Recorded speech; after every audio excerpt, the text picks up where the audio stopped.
Good morning, everybody. Shakira Ali here, and I don't know if you've seen my latest blog post, but if you did, you know that I am here in Washington, D.C. Well, actually, Arlington, Virginia, Crystal City. We're here for the Empower Network regional event. This quarter, this is the first quarter actually that Empower Network has convened 4 separate regional events around the country. Anaheim, California, somewhere in Texas, I believe. Excuse me. Here in Washington, D.C. and Orlando, Florida. And this is the quarter that the company has released the newest blogging platform. An amazingly simple blogging platform that it will make blogging just as easy as making a phone call, as easy as carrying a cell phone around has made making a phone call. And so it's going to have impact in the industry, there's no doubt. many more thousands of people tens of thousands, hundreds of thousands of people will begin to use this platform. I mean, just as many people now as use WordPress will begin to use a blogging platform. Why is that? Because people... So actually that takes me to my reason for getting up at 3 a.m. to cut this video. One of the things that we have had the privilege of hearing this weekend is, we hear from some of the most amazing leaders in this organization and new leaders. I mean, actually, this regionalization of our program has enabled many more of the people who are having success in this business. They're being able to step up to the plate, get onto the stage, tell their story, and inspire and inform and support others who are looking to make a transformation in their own lives.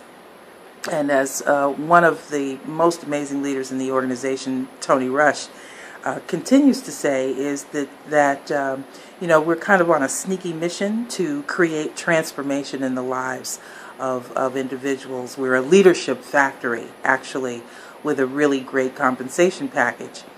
I know many MLMs say that,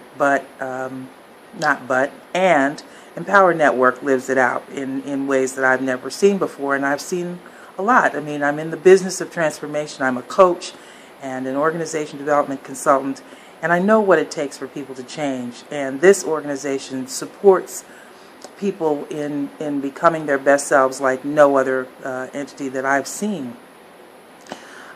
Which I think brings me to the point of the video that I'm cutting this morning. Tracy Walker took to the stage again this weekend, and in true fashion, she just inspires authenticity because she is herself so transparent. And so as I said, this weekend was about telling your story. Telling people why it is we think it's important enough for you to join us. And as I've said in almost every video that I've cut, that I'm asking you to join me on this journey of transformation. And I was inspired by Tracy and by so many others this weekend to just really kind of break it down as to why I think it is critical for me to share who I am, so that those who have the same story feel like there is a place for you in this company, in this organization. If you are so let me just kind of share my story and how I got to to the point of deciding that this is where I wanted to make a stand in terms of building an enterprise. I kind of started out as a young woman entering college from a background of, I came from poor circumstances. I mean, it wasn't miserable poverty, but clearly it was poverty. There were lots of things that we didn't have, couldn't have. I never went without food or clothing, and never went without love. But it was always hard. It was always very clear that we were struggling working class people, and for whatever reason, even though I kind of resigned myself to the idea that, well, maybe I'm just supposed to be poor, I never wanted that for other people for whatever reason. And when I entered college, I actually thought that I was going to go into social work, until I realized that social workers don't make very much money, and in fact, they are often only a paycheck away from the people they're helping. And one of the things that I got very quickly when I entered college is that there are many ways to help poor people, but one way is to not be poor yourself. So I kind of did a 180 and went into the study of economics, and then I added on before I completed graduation. I added on another major of urban studies, because I always felt like people in the cities were struggling in a way that people in other areas weren't struggling. And in fact, when I left, one of the things that I really wanted to do when I got out of school was to go and work in what is called a new town, building a new community for entire communities, for creating a brand new place for people to live and work and play, where you design the houses and the commercial stores and the industrial facilities and the schools and the hospitals and the libraries and the community centers, the whole thing. You just design the whole thing. Here I'm here in Washington D.C., where we're in proximity to two such communities, Reston, Virginia, and Columbia, Maryland. Both of those communities were brand new, built from the ground up. The entire infrastructure of both of those towns. And they were called new towns, and I studied that when I was in college, and I thought that's the way to help poor people, is to really kind of design a community that works for everybody, so that people who are poor would have a place and a way to bring themselves up out of poverty. So that was kind of my thinking when I graduated college. I started working for the city of Newark, city of Newark, New Jersey, which at that time, in the early 70s, was just really kind of, or mid 70s, because I graduated in 76. It was kind of bringing itself up out of the ravages of the riots of the 60s. Newark was one of those towns in the 60s that burned. People just rioted because poverty was rampant. And opportunity was just being decimated. The factories were closing and leaving and going to suburban areas and to southern states, actually, because they didn't really want to deal with unions. But in any case, I spent a career doing work that I enjoyed. So, mine is not a story of I hate my work. I didn't. I enjoyed my work. I worked to I thought to work to improve the economy in the city of Newark. I started working with small businesses there, and actually started working with entrepreneurs. That took me to a long career of working with entrepreneurs. I spent 10, 12 years doing that kind of work. Supporting them, getting technical assistance, helping them with business plans, helping them find money to run their businesses. It was work that I appreciated, I loved. I did it even as an entrepreneur myself. When I finally left working for the city of Newark, got frustrated, thought I could do better as an independent entrepreneur than I could working for a city where there was dysfunction in the government. I believe in government, don't get me wrong. I do believe that there is a place for government, but government has to function. People have to be serious and have to be unfettered with what they do. And so so I guess my point is that I've been on both sides of the table. I've been an entrepreneur. I've worked in a position that I really liked. I really enjoyed what I did. And when I didn't enjoy it, I left. I mean, I've left probably 3 or 4 jobs because the job stopped being a fulfillment to me, to my spirit. I'm one of those people who I'm mission driven, and I think that's who I speak to. Excuse me. People who are mission driven, people who have a cause, people who have a concern about some condition in their community, in their society, in their family, in their neighborhood, something that you really want to fix, but that you need finances in order to fix it. So I guess I want to say that I'm very concerned about the state of our country's economy. I'm very, very concerned about it. I'm mostly concerned because I believe that entrepreneurs are the ones who will be called upon to save our economy. Entrepreneurs like the guys who started this company, Dave Wood and Dave Sharp, 2 of the brightest shining stars in the entrepreneurial community that you are going to meet. You're going to hear about them.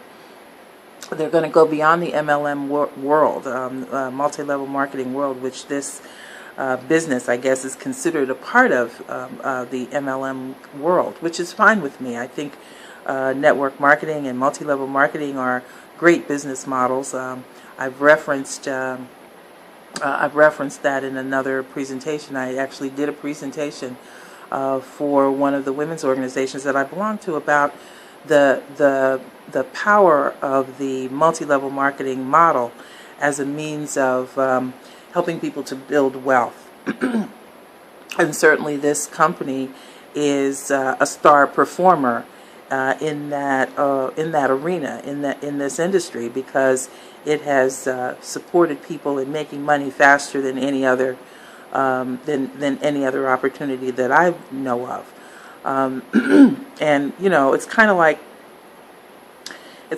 the 4-minute mile. I mean, for hundreds of years, people felt like nobody could run a mile faster than 4 minutes, until somebody did, and then like within a year, 10 other people broke that record of running a mile in under 4 minutes. So I suspect that Empower Network is just going to be the first of many network marketing, multi-level marketing oriented companies. There will probably be others that will emerge, that will be able to support entrepreneurs in making money very quickly. But certainly, this is the company that's here now, and I'm very happy that I'm here with that company. And I guess what I want to say about that is that if you have a cause for which you need funding and you need money and you're concerned about your own well-being as well, this may be the company for you to join, because you can talk about what it is that drives you, what it is that gets you lost in thought, when you're solving the problem of that idea, of the vision that you have. So, for example, the vision that I have is that entrepreneurs will generate the kind of wealth that will allow them to say the things that they believe need to be said. So I give you an example of two individuals who come from a very hugely wealthy background and who continue to use their wealth to speak in multiple ways. And I'm speaking about the Koch brothers. Now, I don't agree with anything they have to say. Nothing. Except for the fact that enterprise is one of the most powerful systems that we have that can create transformation in our society. Enterprise does that because it gives you the wherewithal. It frees up your time so that you can use your imagination and your personal power and your influence to organize people, to help, to support them in thinking differently about what it is they about your point of view. And while I hate their point of view, I certainly respect the fact that in this country they have the right to do it. So I have two choices. I can rail against them, or I can create the kind of wealth and the kind of entrepreneurial energy among people who I collaborate with in order to create a different message. And that's really what I'm offering. I want to create a different message. What's the message I want to create?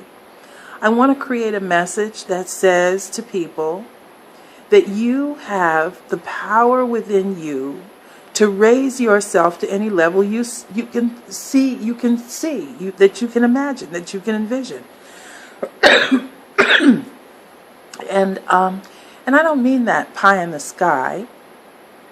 I mean that very in the physical reality of life. We can create anything. I'm sitting in this wonderful hotel at the Residence Inn in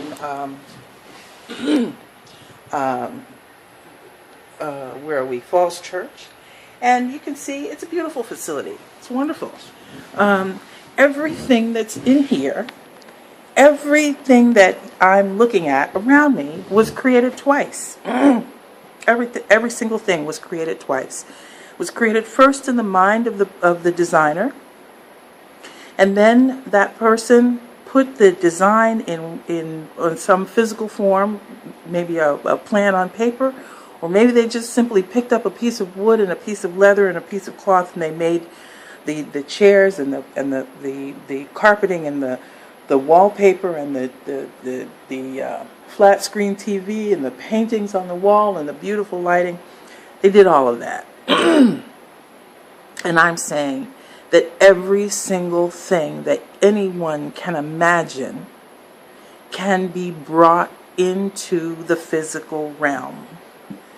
It can be brought into the physical realm. It is simply a matter of slowing down the energy of thought until it becomes physical. And I mean that, and I don't, I'll talk about this more, but I really just want to get this idea out here, that whatever we envision, if I can envision a community where everyone has the opportunity to be informed and taught to think so that they can make good decisions about their life, and that they can be encouraged to be fearless enough not to be afraid of the person that lives next door to them that may look differently from them. And anymore, that's not even a reality in our country because our communities are so segregated anymore. It's really hard to find a community to live in where there are lots of different looking people, unless you're living in an urban area. It's really hard to find that anymore. And even in the urban areas, the neighborhoods are kind of like organized in pockets where you go in and everybody has one color skin and speaks one language with one dialect. and has one point of view, and then you go, across the street into the next neighborhood, and those few blocks are comprised of people who look differently, have a different color, different dialect. I don't have to explain how segregated we are. It's not a good thing. This segregation is not a good thing. If you look in the natural world, and you see a place where one species dominates, that is a place where things are dying. The coral reef is a perfect example. If you look in the coral reefs, they're dying. And they look now exactly alike. Of the coral reefs that are dead, they look all alike, because the cells in those areas are dying. I think I'm sounding a little crazy. After all, it's 3 in the morning. But I hope that I'm getting this across to somebody out here. That if you have a vision of a community that works for the things you care about, for the people you care about, for the causes that you care about, if you care about children, if you care about people who have mental disease, if you care about animals, you care about if you care about plant life, if you care about the food we eat, and you're concerned about GMOs, if you care about the schools that our children are going to, the schools that are failing every one of us, it's a crime. It is an absolute crime, the way that our schools are failing our kids. These are some of the things I care about. These are the causes that I want people to speak about and to say out loud, no, it will be different because I say so. It will be different because I say so. And because I'm telling you that if you have this kind of cause, if you have this kind of vision, there are others out there who have the same vision. And your voice needs to be heard. Your voice needs to be heard. I'm telling you that there is absolutely a place for you in this company to come and talk about what it is you want to be said, needs to be said. The crazies are running rampant. I mean,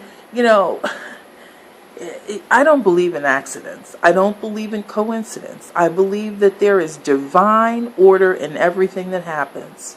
And I'm telling you that those two crazy guys, Dave Wood and Dave Sharp, they are crazy like a fox, because we are here. We only have a few themes for the Empower Network events. One is don't be a wussy. One is get money. One of them is fight the forces of evil. Now, I don't actually know where they came up with that idea, but the irony is not lost on me that we are here in Washington, D.C., talking about fighting the forces of evil. I hope that it's not, that the irony isn't, it doesn't evade you either. Okay, I don't think it is. For those of you who are hearing me, there is a lot of evil. There is a lot of evil. I mean, there has to be evil, right? Because there's good. And there is, the law of nature says that everything in nature, every action, for every action, there is an equal and opposite reaction. An equal and opposite reaction. So if there is good in the world, and God knows there is good, if there's good in the world, then there must be evil. And I don't know about you, but when we were going through the government shutdown, I was acutely aware of a whole lot of evil going on. And so here we are, after the shutdown has, gone away for a minute. Those guys up in the ones who still have their jobs up there on Capitol Hill in the legislature, they they've put down their evil for a moment, but here we are fighting the forces of evil. And I want to say that I'm praying that if there's anything that you want to do that you believe will help our community, will save some corner of our world, you need to speak up. You cannot sit on the sidelines. You can't sit on the sidelines, because evil prevails when good men and good women do nothing. This is what you need to get. Evil prevails if you out there, you good people out there, do nothing. You can't sit and do nothing. And I'm afraid in the world that we live in, there's very little you can do without money. Again, Tony Rush, one of the leaders in our company, ended our day when we have to sign non-disclosure statements when we come to these gatherings, because it's privileged information. It's privileged information. That's what happens, right? When people get into behind closed doors, and what they say behind those closed doors is privileged. If you want to hear what we're saying, you got to come and join us. But I can share with you this, because this is something that he's talked about publicly on his Facebook page. And it's something that other people talk about all the time, which is, people say, well, money is the root of all evil. Well, of course, we know that's not really true. What it is the love of money is the root of all evil. But we all have stories around money. God knows, I grew up with all kinds of stories around money. The primary story I grew up with was that I would always be in debt. And I kind of accepted that for the longest time, until I realized that, that was just a story my mother had going on. And, I don't have to have that story. So I decided it's not my story anymore. I don't have to be in debt. I won't be in debt. I will not be in debt. But so my point is that Tony Rush was sharing that, while money doesn't solve every problem, life is a whole lot easier with money than without money.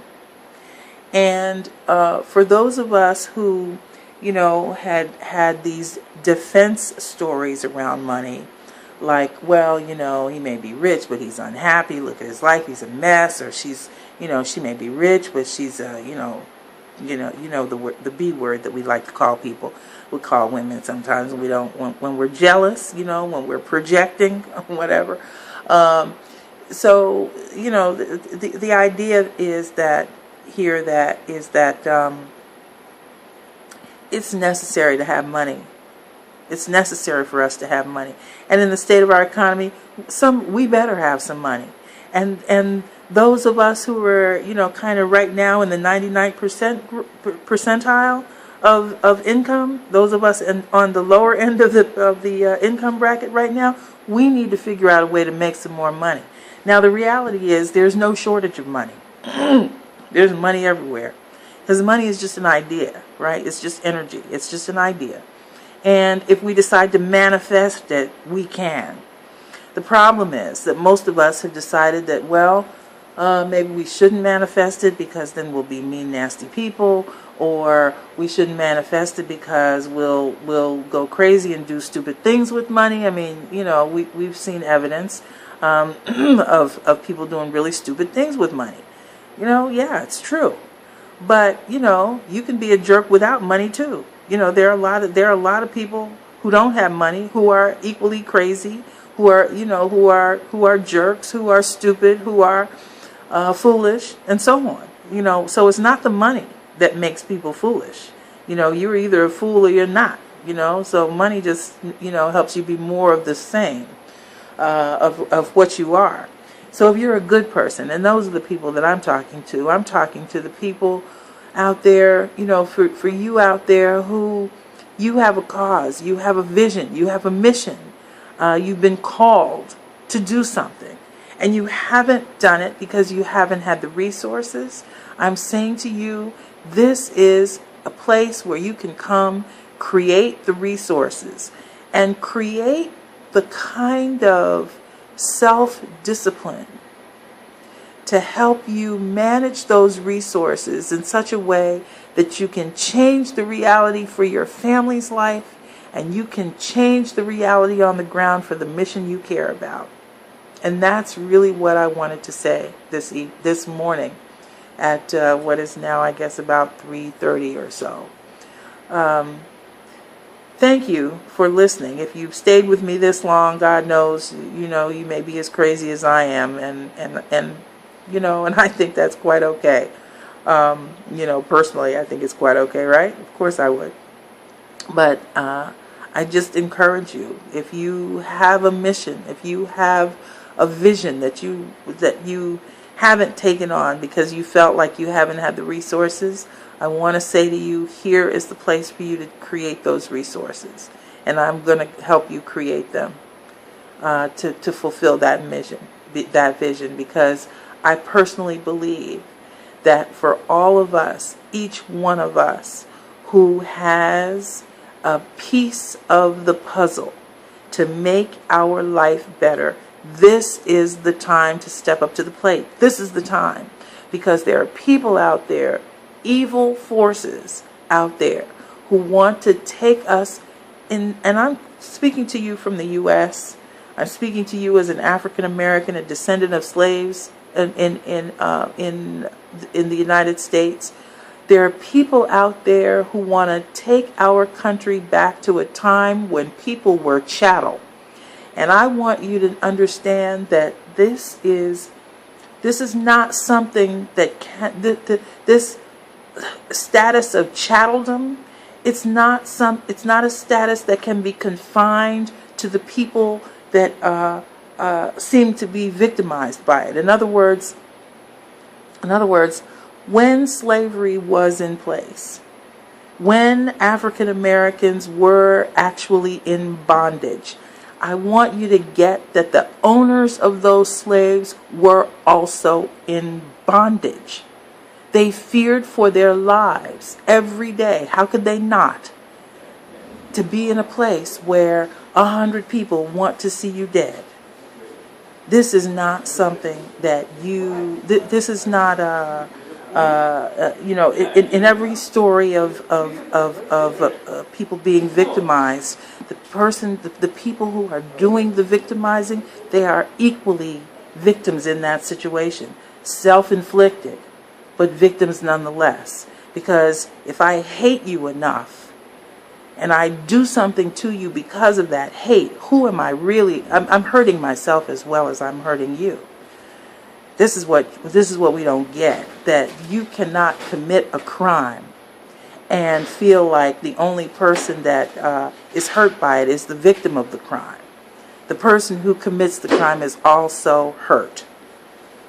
And what I want to say is that those people who are trying to make corporate slaves of you, of your life, who are trying to keep you in low-wage jobs, who are trying to keep you tied to the television, thinking about nothing, thinking about, stupid stuff.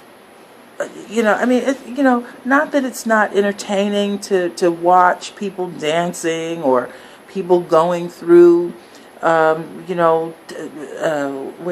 stress courses and whatnot, where, I'm thinking of Survivor. I guess that was the first reality show where people were asked to go through all kinds of really crazy things. I mean, if that if that provides you with some level of entertainment, then I guess that's okay. But you can't live on a diet of that stuff and expect to be able to be responsible in managing your government. We live in a government of the people, by the people, for the people. You have to be informed about at least what it takes for your society to operate effectively. some group of you have to be informed enough to do that. And when people are not informed, then they can be sold a bill of goods at any time. They can be sold a bill of goods day by day by day, enough to work against their own interests in earnest.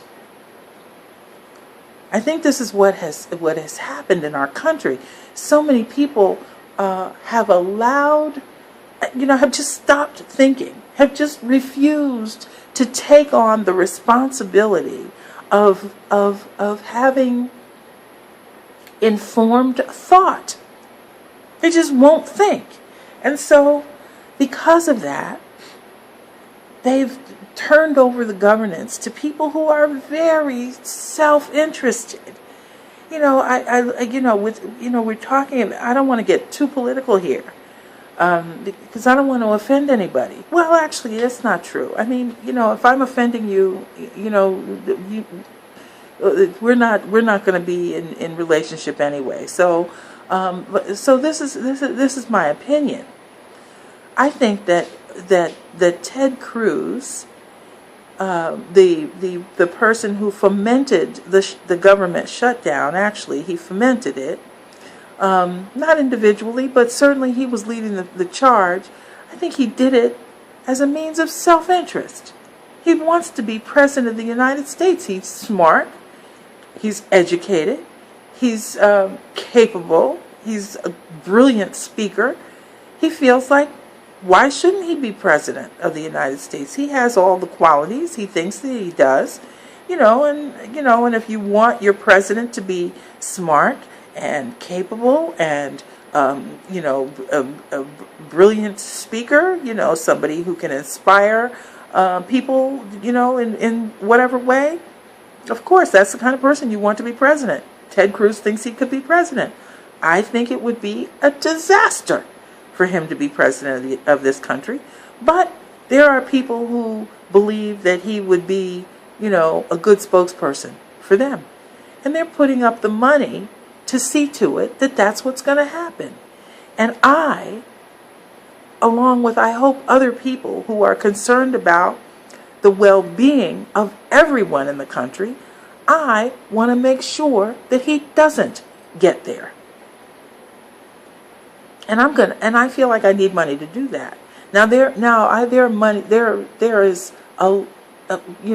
are several other things that I intend to do with the money that I generate, but that's going to be one of them. And I'm hoping that there are others who feel the same way that I do. So anyway, that's kind of who I am. That's why I'm doing this.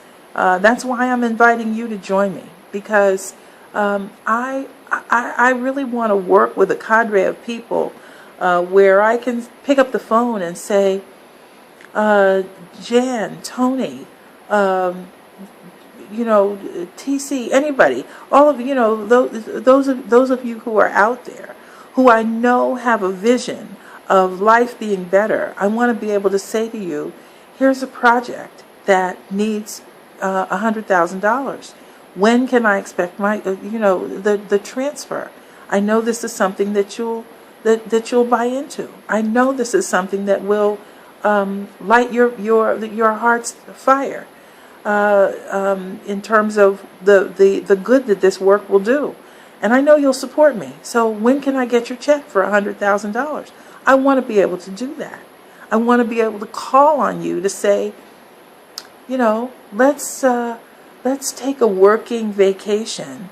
There's a cruise around the Mediterranean, or there's a cruise to Alaska, or there's a vacation spot on Tahiti that I'd love us to go to, and brainstorm around what are we going to do to transform the education in one state in the country, or one city in the state that we live in. I know that we can do this. This is the vision that I have. I know that it is possible for us to do this, but we need to have some money to do it. This is a way for us to make some money, make some noise, make a difference in the lives of the people that we love, and the communities that we care about. So anyway, that is really all I have to say this morning. I know this is a long rant, and if you listen, if you heard me at all, please leave me a comment. Please let me know what you think of this. Tell me if you think I'm crazy. Tell me if you think I'm onto something. Whatever it is, just speak, share, say what's real for you. And I look forward to meeting you on this journey to making our lives better. Take care. Have a great day.